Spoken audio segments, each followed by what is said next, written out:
Let's do some fan questions. Chael, just got a quick ask of you. I need you to do me a favor. I need you to sell me on going to a live event. I'm a college athlete here in Houston. I don't have much money, Uncle Chael. I'm a college athlete. I don't have time. I'm at practice, school, meetings, work, workouts. You know the life. But the UFC is coming live to Houston. UFC 247. John Jones, Dominic Reyes, Derek Lewis, Valentina Shevchenko. Stacking up to be an awesome card. I've never been to an event live. Been a fan for about 4 or 5 years. I hear they're insane, but that's expensive, Uncle Chael. I'm gonna try to go home and save, work as much as I can over Christmas. I've told a couple of friends, they're like, oh, I wanna come, but how much is it gonna be? More than 100, 150 bucks? Most likely, but I wanna go. Convince me, Uncle Chael. What do you get when you're there live? What's the experience like? What's so, you know, intense? What about it just makes it that much better when you're there live? So I wanna go, but I don't know if it's gonna be worth it. Is it gonna be worth it? Sell me, Uncle Chael. Appreciate you. Thanks. Okay, so I got to tell you, a live event is like nothing you've ever seen. So you probably feel an excitement just when you watch it on TV. You see the lights, you see the pan to the audience, you see people going crazy. Boom, the music hits, fighters are walking out, chaos has happened in the cage. Dana White and Scott Coker both fully believe in what they call a fan experience. And they are very tied to that in-house crowd who gave up their time, who dealt with the parking lot, who came through the line. Some of the events, Bellator, UFC, some of them are 5 and 6 hours long. So these guys really give a consideration to the folks that show up and come through this with them and are there. So just to share with you, whatever excitement you think you feel from your living room, you got your buddies over and some pizza and some drinks. I mean, believe me, same thing that I do. I get it completely. Being there live, it's very special and it's very different. And the sounds that you're going to hear, the smells that you're going to smell, the sights that you're going to see live, it's different. It just is. You'll tell people what I'm telling you after you go live. And by the way, you are going live because I'm sending you. You and a friend, you get 2. But you got to do this. Because you've got my email, but I need to know it's you. And once I say this and tell you this, everybody in the world's going to send me and make me send them 2 tickets. So make a video, send it to the same email address that you sent this video. Make an email, give me your information, speak slowly. I got you covered. Greetings, Mr. Chael P. Son and Chris here from South Florida. I have never watched a season of Ultimate Fighter until recently. The video you did with you and Vanderlei, the little scuffle, the drama, enticed me to go watch my first season, which was the Brazil season with you and Vanderlei. I enjoyed watching it, so I have 2 questions for you. First being, which is your favorite season of Ultimate Fighter that you would recommend me to go watch, or anyone who has not seen an Ultimate Fighter season? The second question, you had to kick around a soccer ball versus Vanderlei. And it was a proud moment as another fellow American to see another fellow American out kick a soccer ball versus a Brazilian. I'm just curious how in the world you managed to pull that off. Thank you for taking the time to answer this question, Chael, and I appreciate what you do. I used to play soccer. Now, that was just as a little kid. I'm just sharing with you. It wasn't my first time I ever had a soccer ball between my legs. It was the first time in a very long time, 30 years. But, I know a little bit about soccer. So I'll tell you this. If you were to watch a season, I would probably have to just tell you the first season. The first season will be a little bit tough for you in the same nostalgia that I feel for it. But if you're looking just for a history of the sport, and I think anytime you're going back and watching old sport, I mean, old sport is something people generally don't rewatch. No matter how many people watch the Super Bowl, there's a reason they don't ever replay it, right? So if you're the guy that's looking to go back and look, I'm interpreting and suspecting that you want to learn something while you're doing it. You want to be part of the timeline as a part of a sport, even if you've got to do it retroactively. So I would just tell you to go to season 1. Now, not only in season 1 are you going to see absolute stars. I mean, guys who you will know and recognize. Those guys went through a lot. Those guys took a risk. They succeeded. And Dana rewarded every damn one of them. Every one of them got the same experience and treatment that Forrest and Bonner got, who made the finals and are noted and recognized as the guys that kind of turned everything around and started the boom. So would definitely tell you to watch season 1. Also, the characters were different and character development was different.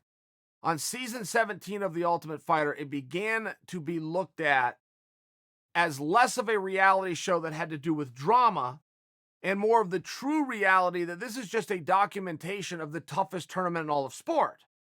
When it began to be looked at like that, it changed. I believe it changed for the better, but that's an opinion. I'll let you decide. If you want some drama, you want guys who you're going to recognize, and you want names that you should know, if you want to sound intelligent in some of these MMA circles, which I think is what you're doing, I think you're on a research mission, but definitely go see season 1. Hey, Chael, it's Stephen from Texas. I got a question about a potential matchup for you. What do you think about Anderson versus Chris Weidman 3? I think that's a fight that would sell. I think both guys could use a fight that would sell right now. Anderson says he wants one more. Chris Weidman needs to get back in the win column. And I think everybody would be interested in seeing that ran back. Obviously, with the first fight, a lot of people thought Anderson was just playing with him and he got caught. In the second fight, we know how that went and the unfortunate ending. I just want to know what you think. Well, I have no problem with that booking. I just don't know, because what you said is that could be an exciting fight that would sell. I would agree with you. That would be exciting, and I think that would sell, right, on some level, but yeah, for sure. On some level. Here's the problem. You're talking about doing a trilogy fight when the first 2 fights were not competitive. And I know on the first fight, people love to say that Anderson started screwing around and got caught. That fight was 7.5 minutes. Anderson did not win one single exchange in 7.5 minutes. I mean, if we're going to tell it fair. And I do realize that people only remember the last 3 seconds where he was doing what you called screwing around, and that's when he got caught and knocked out. But he had not won any part of that fight. It was a one-sided beating. Chris Weidman handed out a beating. When they rematched, Anderson left on a stretcher. You'll remember what happened. The leg broke. But what I'm offering for you is, I don't know that was one Anderson ever needed to get back. I think, and he didn't say it, but I think this just isn't a good matchup for me. It looks like it's this guy's time, and it looks like it's going over to this guy called the All-American, Chris Weidman. He came out of nowhere, but I don't have heat with him. He wasn't a jerk to me. We didn't have competitive whatever that was is gone and behind us. That's how I would just guess that would probably be looked at for the fighters. So let me throw you one. Based on your same logic, based on they could both use something to do, they both want to do this one more time, let me offer you a match that never did happen. That would be Luke Rockhold versus Anderson Silva. And I'm not saying my idea is better than yours. I'm asking you straight up. I'd like some feedback from you. Would you rather see number 3 of something we've already seen twice that wasn't overly competitive? Or would you rather see something fresh from 2 guys, to your point, were very meaningful for the division and look like they might want something to do? Why isn't live scoring implemented in MMA when so much is predicated on a win versus a loss, whether that's the trajectory of their career, the financial gain or loss that comes with a win or a loss? It just doesn't seem to be fair to me that throughout a contest, an athlete doesn't know where he or she stands within that contest. At least give them the opportunity to make a necessary in-fight adjustment to help them get the best outcome that they're looking for. It's something that I don't feel is talked about enough, and I would love to hear your thoughts on this. You have to help me understand why. Thank you. Okay, so you are right that it would be more helpful for an athlete to see the scoring. That had nothing to do with it. Now, they will turn the scores in between each round. There's no tomfoolery. There's no going back and changing rounds. It's a 10-9 must system. Every round is scored individually, and those scores are turned in to the executive director's table. It's tallied up, and a fair score is read at the end of the night. But let me tell you this. It's from an entertainment standpoint. That rule was put in there to keep the fans guessing, to keep the fans and to help build suspense. I think in many ways it succeeds at that. I've heard the argument so many times that if an athlete knew what the score was, they would fight differently because they'd have to. It would all be above board. I agree. What I think is being missed in that is that goes the other way as well. Look, if you're ahead 4 rounds to none in a 5-round contest and you're in round 5, you no longer have to beat your opponent. All you have to do is beat the clock. So now let me tell you an even worse scenario. You're up 3-0 going into round 4 of a 5-round contest. You no longer have to beat your opponent. All you have to do is beat the clock. That could become a real problem. Neither boxing nor MMA has what's known as a stalling clause.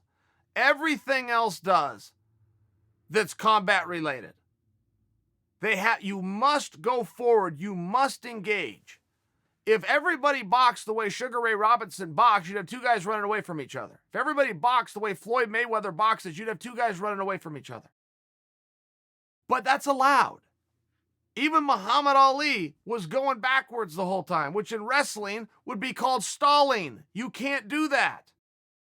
So when you don't have a stalling clause and 2 guys are allowed to run away from each other if they wanted to, I just threw you out 3 great names between Sugar Ray, Floyd, and Muhammad Ali. I just threw you 3 great names. They all did it. So now imagine if they knew they were ahead. Why engage? And particularly when you're looking at boxing, which is painfully boring. Painfully boring. My second or third favorite sport. Painfully boring to watch because they have so damn many rounds. And they're not smart enough to shorten their own round system to save their own damn sport. They're not smart enough. And the guys that run boxing are never going to be smart enough to figure this one out, ever. And the commissions that say they're about fighter safety don't care about fighter safety enough to just logically shorten the time frame down. So you're just going to be stuck with a painfully boring product. Now imagine if one guy knew the score and knew, I don't even have to beat that guy. I don't even have to touch that guy. I just need time to run out. Do you see where the problem could come? Chael, you hear about like the rules in striking in MMA all the time, like the 12-6 elbow gets talked about, or a downed opponent. No headbutting, no kicking in the balls, stuff like that, no hitting in the balls at all. So I was just wondering, since you're like one of the best grapplers of all time, are there any grappling rules that you would either add or take away, or just something interesting about the grappling rules that I could learn? All right, thanks. So I'm not totally clear if you were asking me grappling rules in the sport of grappling or if you were asking me about the grappling portion of MMA. I'm going to assume the latter, so I'm going to answer it. Now, no, there's nothing I would change, and there is almost nothing that is banned. For example, in MMA, use wrestling, okay? High school, college, international wrestling, you cannot choke your opponent. If you get into a position to choke your opponent, the referee must stop it instantly. If the referee is not sure and your opponent gives any signal that he's being choked, including faking just to beat the position, the referee will blow the whistle and stop it. So all of that's allowed in MMA. If you were to even look at judo, which is a very watered down form of grappling, but if you were to look at judo, so many holds that are allowed in MMA aren't even allowed in judo competition. In Brazilian jiu-jitsu competitions, for black belts or no-gi athletes of any kind, generally it's darn close to anything goes. And that includes reefs on the knees, heel hooks by example. All of that stuff is allowed in MMA. So I don't know that there's anything that I could open up that would be an effective tool to use in MMA. I think that it's all there. But there has been a discussion. I'm not a prude, so I'm not going to sign off on this one, but there is a discussion that you would ban heel hooks from MMA. When that discussion came about, the sport isn't where it is today, where everybody knew grappling and everybody knew jiu-jitsu. So when guys would get caught in heel hooks, which at, again, the time when this discussion came about, people didn't even know what that term meant. What's a heel hook? How do you do a heel hook? They didn't even know. So there was talk about, hey, we got to ban those. Because the guys that get caught, one thing about a heel hook will never hurt. All of a sudden, your ACL's just gone. Your knee's just a bucket full of bolts. That's the real problem with a heel hook. So a guy who's not familiar with it might just hang in there, thinking, I can deal with this. This isn't so bad. And then his knee's gone. So to protect a guy from himself, there was discussions at one point to ban heel hooks. That isn't likely, and that's not even a narrative that lives today. So I'll just share with you, as far as grappling goes, offensively, just about anything that I can reasonably think of off my head to answer your question, just about anything, is fair game. Bad guy comes to town. Chael Sonnen, how are you, man? I'm an upcutting fighter. I'm actually in works with Team Alpha Male right now. I'm getting ready to move to California, so figured I'd try my chances there.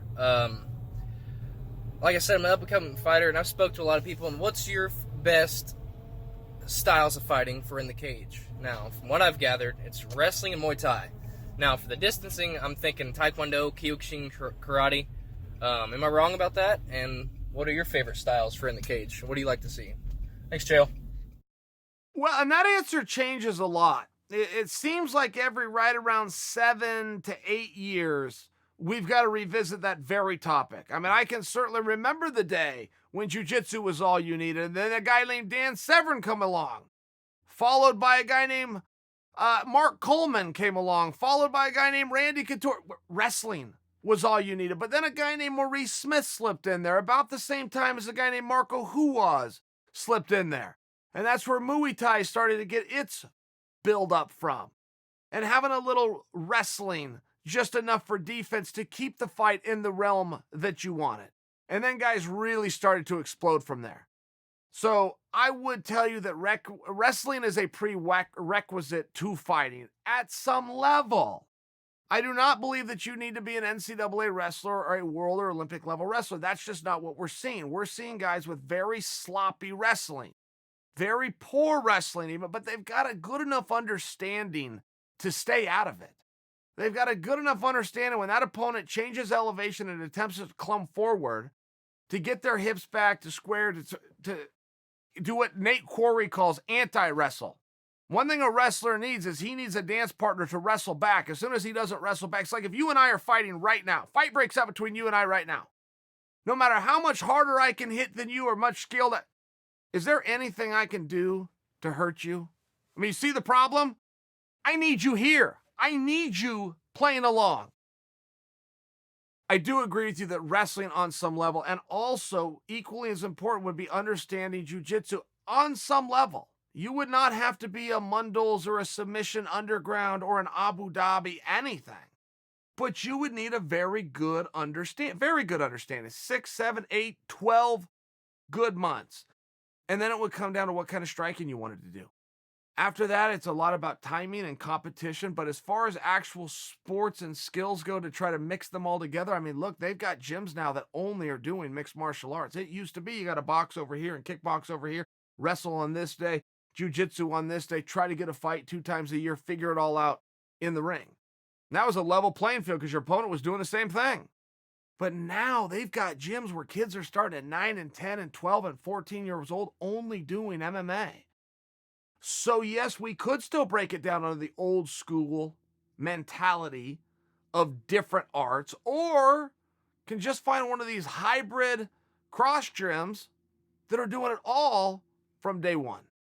Hey, Uncle Chill, it's Body from Nigeria. I had a quick question. The bantamweight division with Henry Cejudo right now, looking for who to fight him next.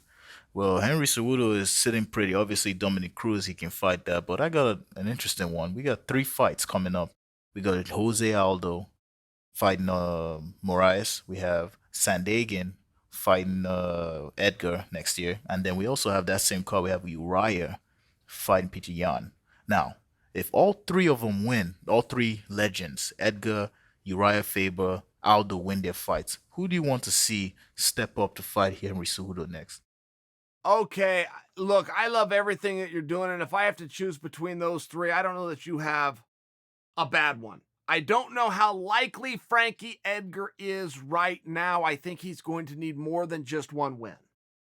Jose Aldo is always a good choice, particularly with the fresh coat of paint that he's given himself. The greatest featherweight, the longest standing, reigning 11 years in a row, unbeaten featherweight of all time, going down to 135. I think that he really needs to be considered. And you've got to take a look at Uriah Faber. I mean, the fact that he's coming back, the fact that he's a huge deal in California and they go out to California a couple of times a year, the fact that Henry Cejudo has called Faber out directly by name.